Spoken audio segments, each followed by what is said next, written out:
Thanks, Dan. With us, I'm Bill O'Reilly. In the Miller Time segment tonight, our pal Dennis, once again, running around the country supporting the Republican Party. But before he left, I talked with him from Santa Barbara, California. So, Miller, were you as bored as I was during the final debate? I mean, watching this, I was stupefying. No, I thought it was a great debate. I thought Romney orchestrated a three-act arc there. I think Barack Obama, by the way, I would remind everybody, and I'm not saying it's any more than it is. All four debates, the Dem had more time than the Republican. Not saying it's the end of the world or paranoid. I am saying, though, in all four debates, they had more time.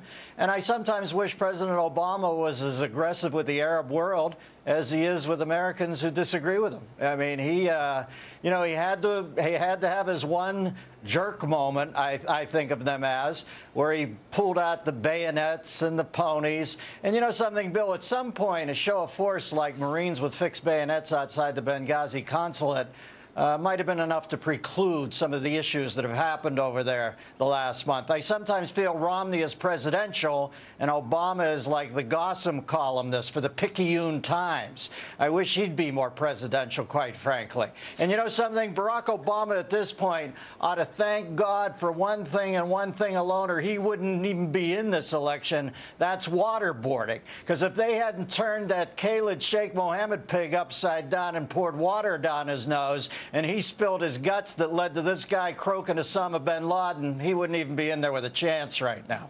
Now, were you surprised that Romney didn't take the Libyan club, the chaos and the misinformation that came out of the Obama administration after the murders of the 4 Americans?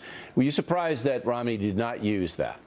Here's the way I look at it, Bill. In lieu of being competent in Libya, you've now had these people sitting there for 3 weeks hatching a story.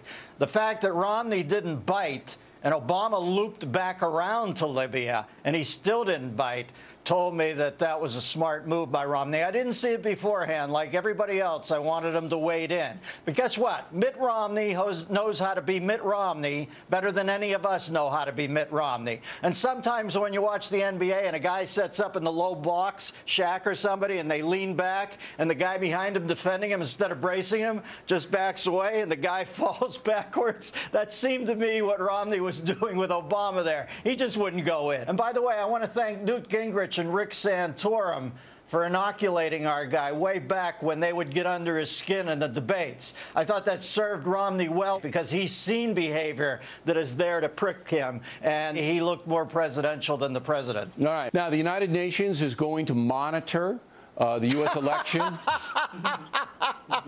I think somebody's assigned to follow you around, Miller, to make sure you don't vote 4 times. So the UN is going to fan out across the United States and in different polling places to make sure there's no cheating, there's no subterfuge, none of that stuff. And you say?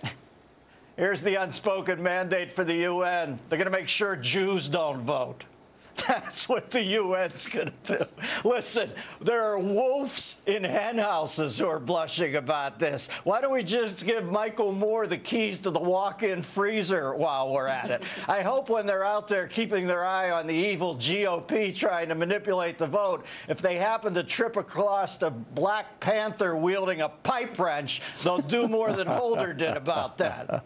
Yeah, I know. That'll be in Philadelphia particularly. There might be a little clash. See, what I think might happen is that the Panthers in Philadelphia with the Iron Jacks may beat up the UN guys. See, that might happen because the UN guys are hanging around. What are you doing here, you honky? Or whatever they do, you know, and banging the UN. Are you kidding me? As I've often said, a bunch of Victor Buono lookalikes and fezzes trying to beat parking tickets on the Lower East Side. Get out of here with the UN. I took the tour. Even the guidebook was spineless. All right. Now, Lance Armstrong, who I think bicycled by your mansion a couple of times, now he's disgraced, and he lost all the Tour de France medals or whatever they give over there because he was doping, and you say?